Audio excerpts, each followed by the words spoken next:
All right, ladies and gentlemen, Eric Rosen battle is about to kick off or kick in. So let's see how we go. Eric is streaming this, so this must be on his stream as well. And I don't know how many games we are playing, so yeah, let's see how we go. He is chucking at me d4, d5. Excuse me. So, mainline openings, which is somewhat unexpected from Eric, really. No offense. And he's playing a classical Queen's Gambit declined, and so I'm checking out Bishop f4, a line that was popularized by Kasparov. And I pause at b6 because it's an interesting intersection in this variation. Now, if I do knight d, ed, bishop d3, he has got check. And I have a vague recollection that there is a theoretical line there with king e2.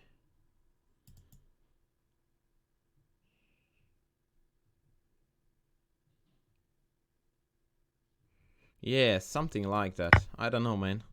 It's very dangerous to fall behind on time against the likes of Eric. So I need to be very much aware of time considerations. And he's chucking out these moves real fast. So that is a concern because I definitely don't know what I'm doing. So bishop f3, bishop b4 check is now even more annoying than before. So I feel the need to shut this down.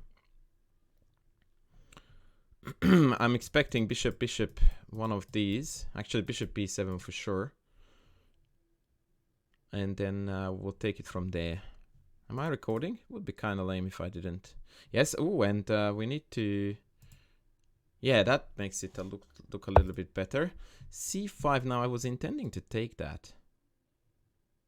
So takes, rook takes, bishop takes c5. That should be a slightly better ending for white, right?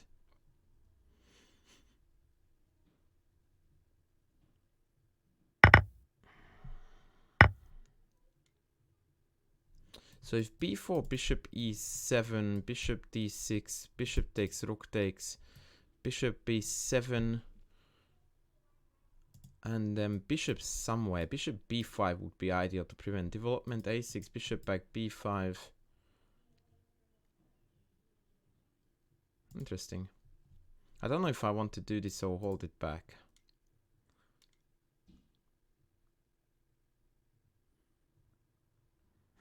This feels a bit softening.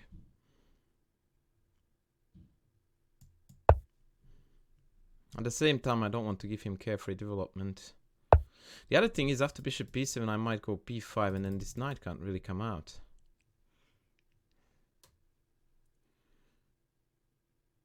Bishop d3, bishop here, I just can't get there.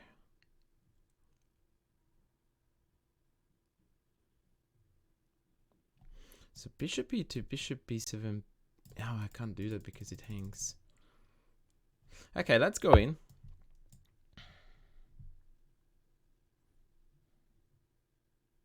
Eric is a real pro, man. Like, it's so frightening to play against him in these lower time controls. I mean, we played 13 moves and I am less than half of his time on the clock.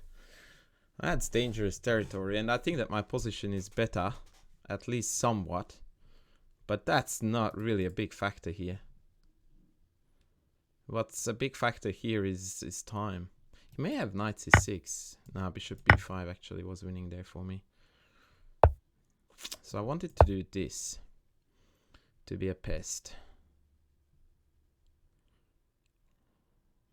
So a6 here, b5 here, knight c6, king e2, a5. Yeah, that's not looking good. Actually, I'm an idiot. After a6, I may be able to take this. Yeah. Is Eric in trouble of some sort? Maybe rook c8 is a good move here to support the development of the knight. I actually missed that. And then, I don't know if I want king e2 because then the rook comes in here.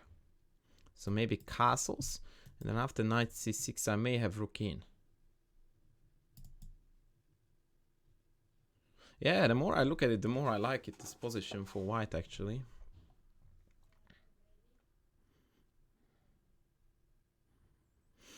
This is very interesting when you play a game like this and people are watching it live and checking the position with an engine. Yeah, okay, this is typical Eric. He wants counterplay. Actually, having said that, this doesn't work because he can take this. So, but even so, instead of provoking another weakening move out of him by playing bishop a4, maybe I should just let go, come back, knight c6, castles. Yeah, I will do that. There's no need to allow this a5 shenanigans. Very well possible that everything is gonna come off now from the board, unless after knight c6 I have got a pesky rook d7. And I think I do. I do. So now he's in a bit of a tight spot, because if he defends it with rook b8, I castle, then rook d8, then I go rook d1. And so after the mutual trades, he can't again play rook d8 to offer a trade, because then the bishop hangs. And so by provoking a6, I also created a potential target down here. I'm so glad I didn't come back here. That would have been completely off. And now I managed to catch up in time too, which is actually a telltale sign that probably Eric doesn't like this position much either. Now this is a bit of a sterile position where he might have time to do this. By sterile I mean I can't really utilize the double firepower on the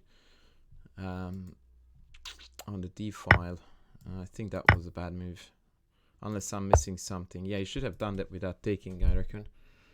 So I could go here aiming for this. Or I could go instant. No, I will go here. This is dirty. This is gonna back him, because now after king 8 I've got b5. That is a really dirty move there. And now I think I have knight in here. Boy, Eric is on the ropes. But can we finish him off? So now I've got bishop takes, check, takes, check, and then take. But my knight would get trapped in there, I reckon. Oh boy, this is when the choking usually kicks in.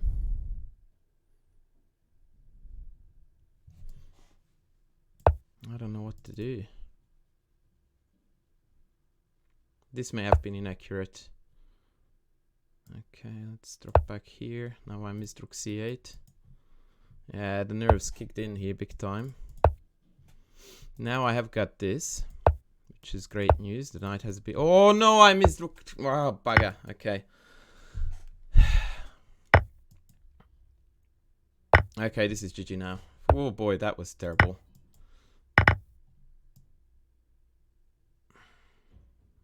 Yeah, he's gonna resign. Although, you can never know with Eric when he resigns. Oof, boy, the tension was real. Alright. Very interesting game. Very, very tense stuff too. Why is my time out? Oh, it's time is out of whack because the scoreboard came up. Okay, alright. Let's see how we fare against the dreaded London. I'm scared, man. Okay, let's go.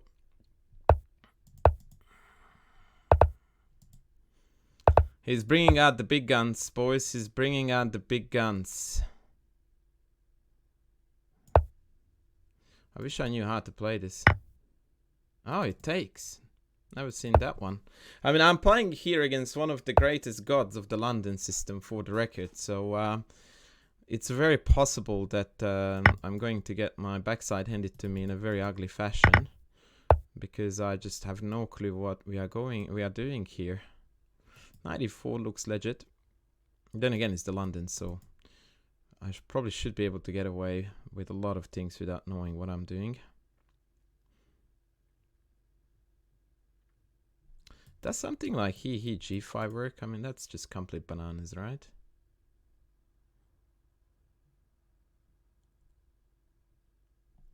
Okay, center. That's what my chess coach told me to do. So we do go in the center, baby. The center. C3. Very slow and measured. Now g5.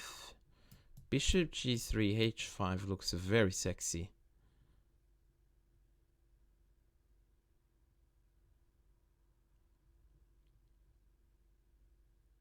Yeah, baby, bring on the sexy.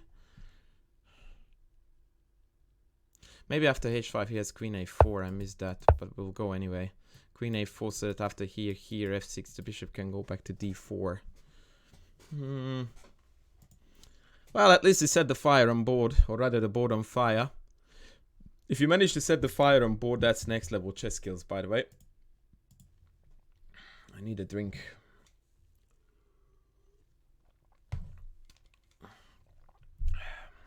Maybe after queen e7 I can go queen a4, I can queen e7. That was a Freudian slip. So that there is a bit of additional pressure or tension on e3 and f2. Knight b3, that makes a lot of sense to me, because h4, bishop e4, hg3, and this hangs. So this needs to come back. And I prefer it to be here. What is he up to though? I'm not sure if I like this move for white. I feel like he lessened the pressure on e4.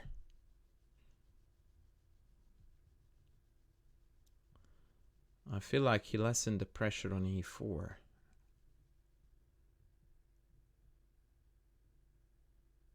So if it takes, I'm actually inclined to unite my pawns. Because even after the queen trade, he has got a very soft d3 spot there, and this is, and then h4 is a bit annoying, yeah. Okay, let's go back to, okay, so if I take it like this, then h4 is ugly. Okay, so this plan actually fell on its face. Very, very poorly.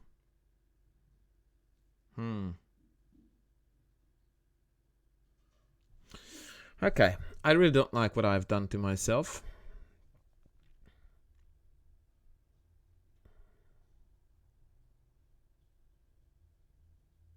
So I'm gonna take like this, he's gonna play h4, and then we need a good pass, because I want to get the queen out, so that when he takes, I can take with the queen and castle here. So I need to make a move that makes him believe that I'm up to something. That actually fits in the structure. Unfortunately, I can't play queen here, which I would like to do, because this hangs. Can I sell rook h? No, I can't even, because then takes bishop here. Bugger.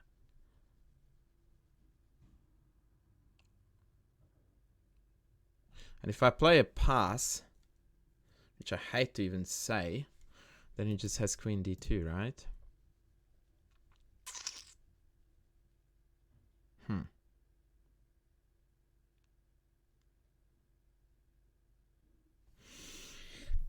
I'm not excited about my position, folks.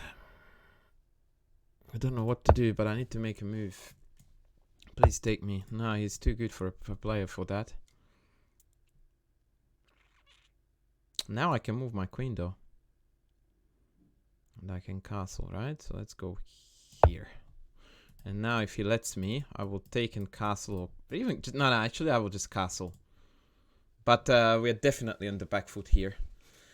I can already see the YouTube going nuts about London Thrasher gets trashed in the London. Noticed another big problem. Said problem is that I can't castle because takes. Oh, bishop g4, I can pick off that guy there. Okay. Oh boy, this is getting really dicey. Okay, let's go in here. If he takes, I may have a check. But even there, I don't like my position much. This is hanging. And I don't have access to that king. Matter of fact, I would consider my king to be weaker than his. Yeah, that's a good move there. I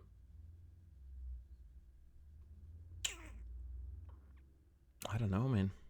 And actually, check. Yeah, I have to even... Oh boy, this is just junk. Okay, let's go check. Let's go castle and let's pray. Queen d5 wins for him.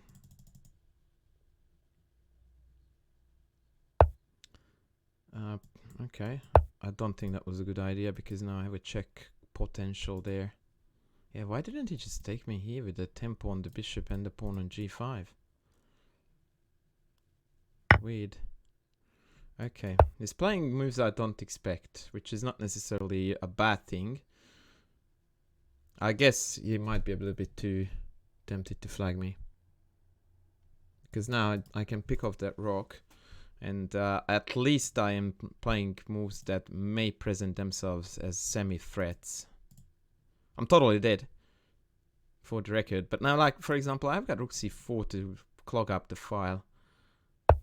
Yeah, so he defended the check, which is quite clever. So I will go in here now to defend this, and I will go here next if I can.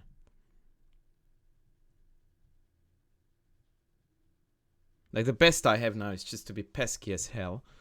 In an objectively dead position. If he goes here, I can take. I think. If I escaped with this game, that would be the greatest Eric Rosen-like save in history of chess. Would be a very ironic one to pull it off against the man himself. But like I said, I think he got himself into a bit of a pickle here, didn't he? Yeah, I thought so. Unless I'm getting mated, but no, he missed his check. He missed the check, baby. He missed the check. The save, like Eric Rosen against Eric Rosen. Wow. Now that was the greatest fluke in history of humankind. Holy cow. Let's hop on a call. Okay. So now I need to shut down OBS then. So I will stop this call here, guys. So thanks for watching this. I'm going to cut this call here so that this is going to go on YouTube as our clash. And then there will be hopefully a separate video about what we did on stream together. And in case I didn't tell any of this, of course, this video was part of a collaboration with the fantastic and tremendously awesome human Eric Rosen. Please be sure to check out his YouTube and Twitch, which is going to be down below. Thanks for watching. Bye. Okay, well, you know what? People kept on saying that I was talking too much. I want you to talk first. Oh yeah. Well, I guess I felt like I just got squeezed in this game. I know we played into some like kind of trendy theory, this Queen's Gambit declined exchange variation. I was curious how much you were prepared because you started thinking like around here, I think. Yeah, you already used a minute here. My knowledge went out when you took back with the queen. Oh, maybe I'm supposed to take with something else or take on c5? Not at all. I went totally blind into this, Eric. I prepared nothing. Oh. And I'm not saying it proudly, or I'm not saying it in a way to indicate that I underestimated you. Well, I'm lying. I prepared a little bit, but not this. I was mostly getting ready for Gambit. A Budapest. Yeah. Yeah, I was debating. I mean, I just tried to play my normal, like, kind of solid stuff.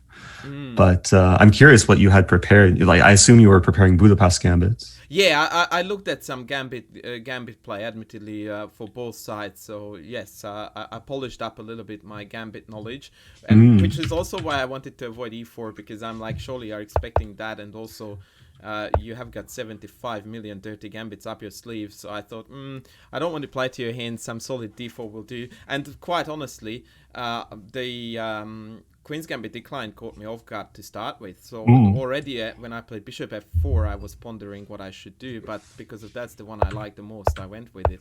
But I don't know much theory about this, to be honest. So when you took back with the Queen, I was already, out of book. But I thought a3 was a must. Interesting. Because of Bishop b4 check.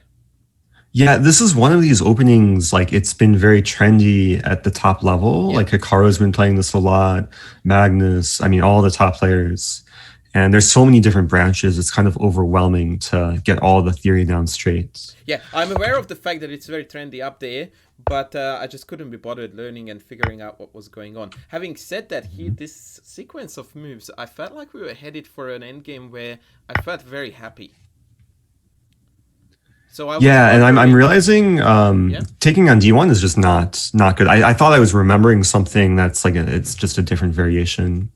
Yeah, right. So are you supposed to play Queen c5, Rook c1, Queen a5? Is that the goal? It looks like it, yeah. Rook c1, Queen a5. This has been played a few times before. You can see in Master's database. Yeah, Very, this very high makes draw more percentage. sense. This makes more sense because now you trade on d2 and then bishop b7, and your development is flawless compared to the game.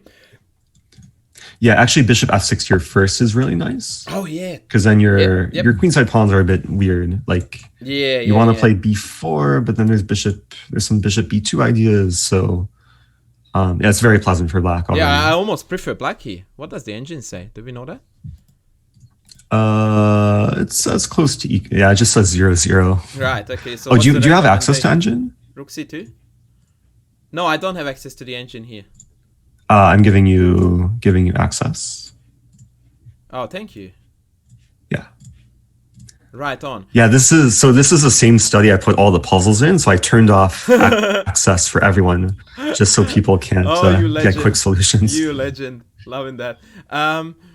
I thought rook c2 was my move here. Rook c2 looks normal, and then my bishops are happy, and it's probably close to equal position. Yeah, I wouldn't have liked this. I will be honest with you. I wouldn't have liked this. So is there a way for me to dodge this somehow after queen c5? No, it's a pretty forced straight line, right? Yeah, because rook c1's most natural. So do I have knight d2 perhaps? To avoid this. Knight d2. No, apparently I don't. A computer will find some interesting resources. Like, it's interesting if white goes wrong, and then black can already get some nice pressure. Yeah, rook d8, knight a6. This doesn't look good. No, I'm forced to go into this endgame by the looks of things. So I think if you were to like play this in a really serious game, I don't think you should play a3, but go for some other line like bishop e2 earlier, or bishop d3. Okay, even. see, I did say during the game that after e d5, I have a recollection of bishop d3 being a move allowing the check. But I think what I confused, because I wanted to play king e2 there, which may be absolutely horrendous. But what I'm getting confused is perhaps that here I have got bishop d3 allowing the check. And actually play a king move of some sort and be fine. Yeah, no, it's a very common theme in these positions to like play king e2 instead of castling, and then you're kind of just happy about your center, and the queen can be a target later. So it's an acceptable like bomb cloud basically. Please don't say that.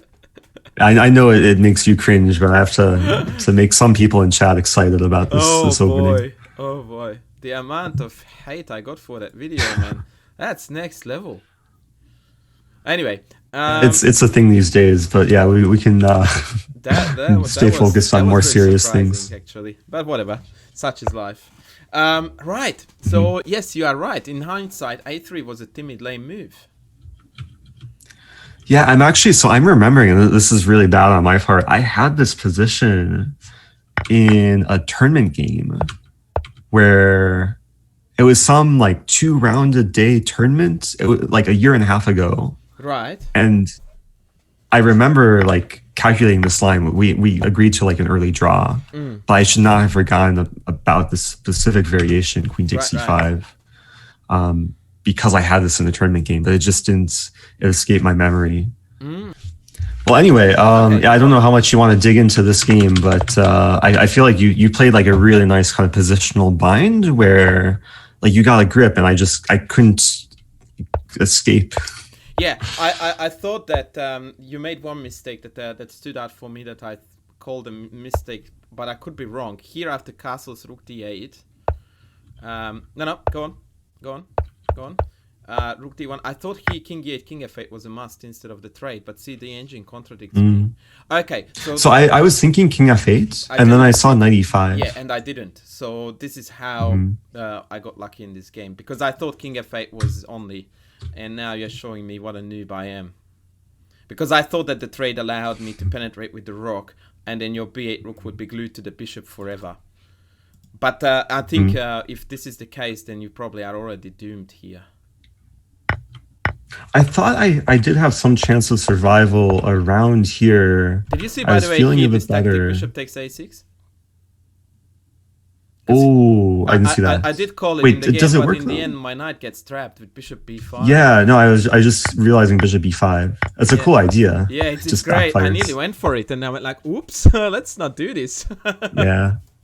Even if I didn't see it immediately, I would just kind of Oh, stumble into bishop e5. you So. would have found it for sure.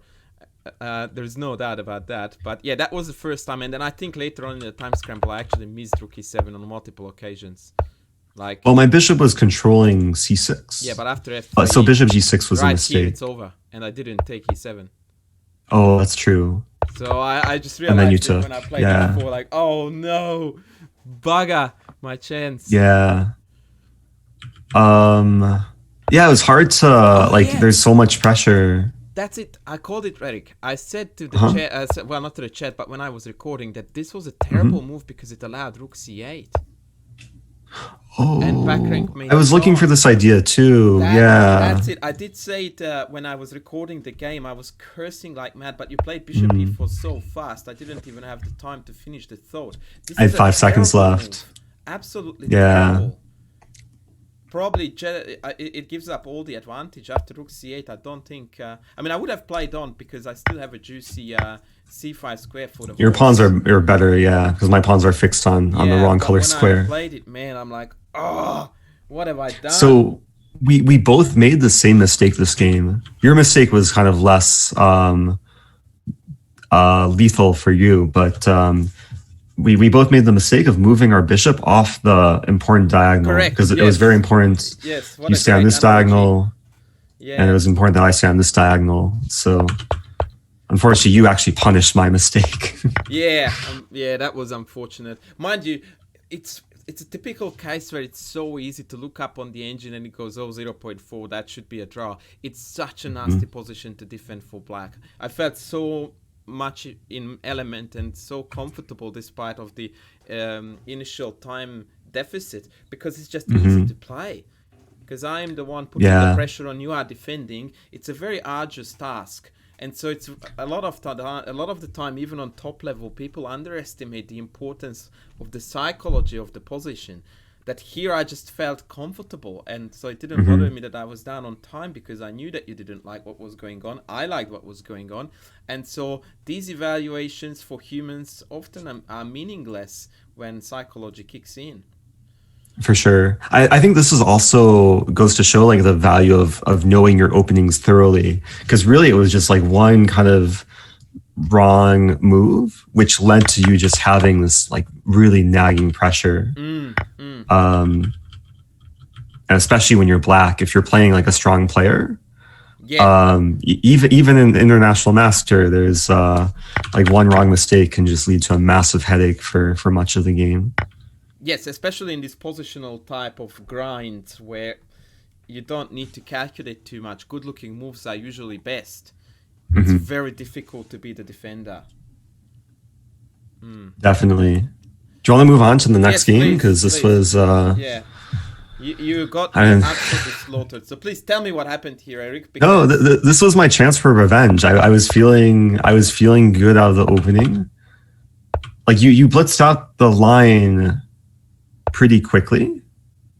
Okay, I had no idea what I was doing. I actually was meant to touch up on the London. In fact, I did. And we had a chat last time when we were on, and you told me that you played this knight d2, and I forgot which point you said you played knight d2, and I didn't look at this move order at all. I looked at virtually every other move order in the London except for this. And so when it arrived on my board, I'm like, oh, rubbish.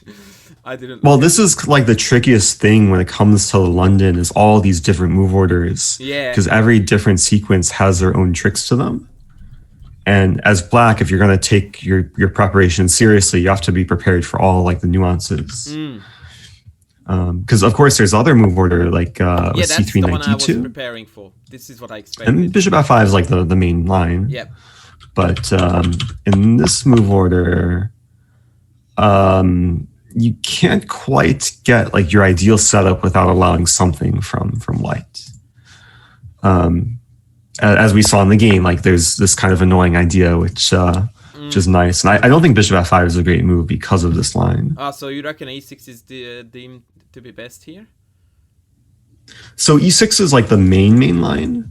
Right. Of course, there's a bunch of playable moves. Bishop g4 is playable, but also like runs into some specific issues.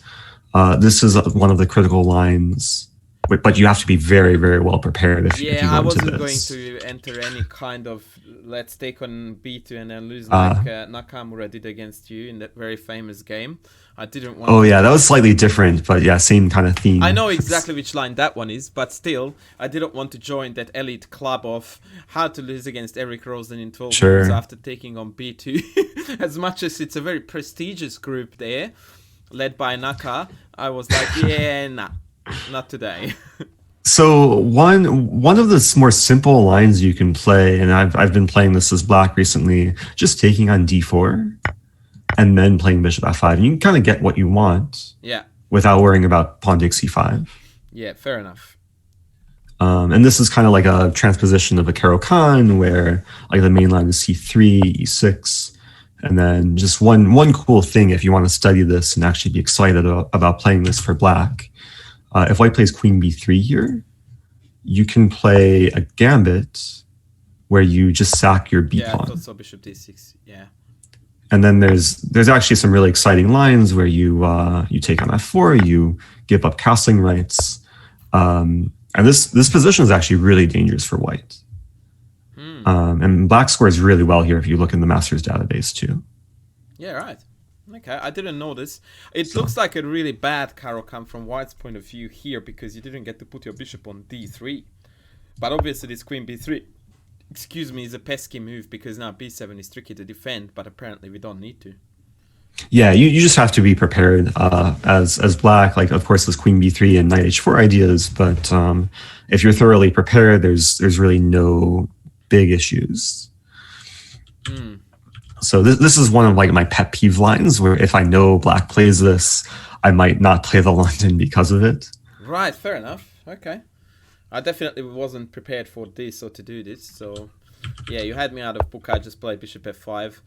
And Yeah, I so have many no people walk idea into this. how to evaluate this, but I felt like I was basically forced to take c5 here.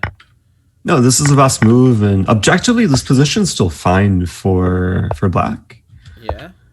And you played you played in a style I really haven't encountered before with this early like g5 h5 push. I don't think it was sound in hindsight. It was close to be good, but I don't think it was. Yeah, no, I really like my position in the early middle game. More people play g6. Yeah, I was And not now that I'm objectively- looking at it, I was pondering if g6 or even can I play queen d7? That seems more natural to me. Queen d7 is also possible, but g6 kind of keeps everything solid. I guess it kind of weakens light squares or the dark squares a bit. Yeah, okay. But the idea of like g6 and eventually knight e4, I think black's still doing fine here. I like this actually. The engine gives a very slight edge to white. There's actually like if you want like an interesting opening idea, I forget the exact move order, but after c3, I think castle. I'm remembering some d4 move, Oh boy. but not in this position. Oh, and the two bishops are gonna hang simultaneously. Is that the idea? That you sack a piece? Exactly. Yeah, right. I just forget exactly when you go for it. Okay. Yeah, no, I get it. I get it. But if you were to like prepare this, of course, I don't recommend going into this line in the first place. So if we go forward, Yeah, I'm I was feeling quite happy. Oh, you should. You should. I didn't know what to do here. If you go back here, like this is such an interesting position because after h4, I almost wish it was your turn again, waiting for you to take me so I can take back and then castle. Oh, interesting. Yeah. Like, I ran out of moves here because if it was your turn again and you took me and I took, then I have got a few follow-ups like castles. You can't play bishop h4 because I take g2, this hangs. And I just couldn't find a move because if I play queen f6, then d5 hangs. Wow. And Yeah. all of my pieces are on almost ideal squares from what you can expect from the position. I was looking at rook up here as a useful pass, but then after take, there's bishop f4 perhaps. But maybe that's not true because then I can take on g2 hitting this. Like I didn't even I realize wanted you're to in a play difficult useful spot move, here. and I couldn't because I'm desperate to castle here. For that, I need the queen out, but I Sure. can't move the queen. But you're because tied this down. hangs. So I'm like, These pawns. please take my g5, but it's not his turn. I was so stuck here, man. I'm like, bugger this. So I just played virtually, and I always tell my students, It's really funny. ever play a pass. There's no such thing in middle game scenarios as a pass move. If you can't play a useful move, it's probably a totally dead position, and maybe it is. You know, so how do I lose to this? I'm just curious. So you had Queen D2 to keep the position sort of building, and again... Actually, it's nice that I can just play a move like Queen D2 and build up pressure. Exactly. And watch you suffer. Exactly. I really disliked my position. That was the point when I regretted not taking with the D and entering an inferior endgame. Sure. Yeah. No, I was more expecting you to take with the D pawn. Yeah, I guess I just didn't realize. Yeah. I wanted to keep I didn't realize the position's so difficult for you. And I'm realizing what I should have done here, because I played knight d4, which is probably not a bad move, but I gave you easier moves to play. I should have just played queen d2 here, because then you're still kind of in the same spot. It's hard to see what to do, and I'm going to build up more pressure against your d-pawn. Yeah, I probably would have hated that move. Yeah, that's right. Having said that, I responded to knight d4 incorrectly too, because I was actually tempted by the siren song of this check, which is actually a total lemon. I should have taken with the bishop. I just realized it now as the engine is bringing it up. And this is actually, Eric, where I think you missed a very easy win. When we had this take, I gave check, and then I played castles. I thought after queen d5, I can just take. You had these two on. I had nothing, man. Good point. Yeah, I just thought like everything was good for me. I was so excited to mate you along the h-file. Yeah, right. I was so excited when you played bishop e5. I'm like, that is very uncharacteristic of Eric to play second best. And I think that what you may have missed was that I had this sneaky check, so you didn't have easy access to that pawn. Was it what? No, this queen g4 check is really annoying. Yeah. So here after bishop e5, that was the first moment in this game, ironically, because according to the engine I'm still totally dead, when I thought I might have chances to not die here. But there's with my king on e2, it's like both kings are in danger. This is one of my biggest weaknesses, actually, is converting like really good positions. Yeah. It's like psychological sometimes, where like you're better, and then like of course like there's moves to convert, but I just gave you too much counterplay. Yeah, I think, to be fair to you, Eric, it's impossible for you not to be influenced in a situation like this by the fact that I had 5 seconds on the clock versus your 75 hours. So obviously you go like, well, everything wins. I might as well checkmate the dude. So I don't think it's necessarily fair to give yourself grief over this, because it just felt so much like you had the win that almost everything is gonna give it to you. But it's very interesting to see, and I thought that here I had realistic counterplay, and according to the engine it's not true. But what I did observe here was that it's difficult for you now to coordinate your forces, because anytime you play rook c1, this check disconnects the rocks. Yep. Yeah, no, this is unfortunate. And you're just mating by force. Yeah, it's mating too. That's how bad it is. And in fact, the best move according to the engine is queen d1. Now that is not which is so hard to find move to make in a 3-minute blitz game. I dare say not even in rapid. Who plays queen d1? And the idea is to play king f1 and then just take with the queen. Like, what? Well, can I play king f1 immediately? Like king f1 might be more natural here. Yes, that is correct. And then, having said that, that is already an admission that your original plan of doubling the rooks didn't work. But because of your position is so great, you're more than happy to admit a small failure for the sake of a great win. Yeah, I totally didn't see any of this. But then again, to my defense, I had 5 seconds. So I just felt that the game was slipping out of your hands to some degree, because of the awkward motives that make your pile up on the H harder and harder. So I felt that the momentum was shifting here, which is fundamentally flawed in terms of the evaluation of the position, but could be right in the psychological sense. Definitely, yeah. And I think the fact that you had 5 seconds left, it just made me play worse, because I kept looking at your time, like thinking there's one move you played, like I think this rook c4 move, I thought you were just going to flag, and then the game just ends. I did too, actually, for a second. But then the game continues, and to my dismay, you're actually like, you're getting a dangerous attack. Yeah, in fact, And look at the eval. It went from +2 to -20 with rook h1. oh, so when I played rook h1, the main line I calculated was what we went into. I just didn't see queen c8. Oh, neither did I. Don't you think for a second, Eric, I saw any of this? When you sacked the queen, I just thought it was desperation. But to be honest with you, I had a feeling that, let's just for argument's sake, that there is no forced mate here like there was. So what is your mate if I just walk? So at the very least, I knew I was going to get 2 rooks for the queen. I thought, at least. Yeah, but okay. So even if we overlook the check, but even here, if I just go here, I guess you can run here. I forgot about king f8. Yeah. I saw f6 as one line. Ah, okay. But then there's some cool mates. I'll just show it for the fans. I didn't see any of that. Or didn't so f6 here, rook here, and then this is mates. Oh, that's pretty. And if I go g6, I don't know if you move here. I just assume there has to be something here, but maybe there's not. Oh, there's actually this line. So this, and then bishop f4, and then this is mate.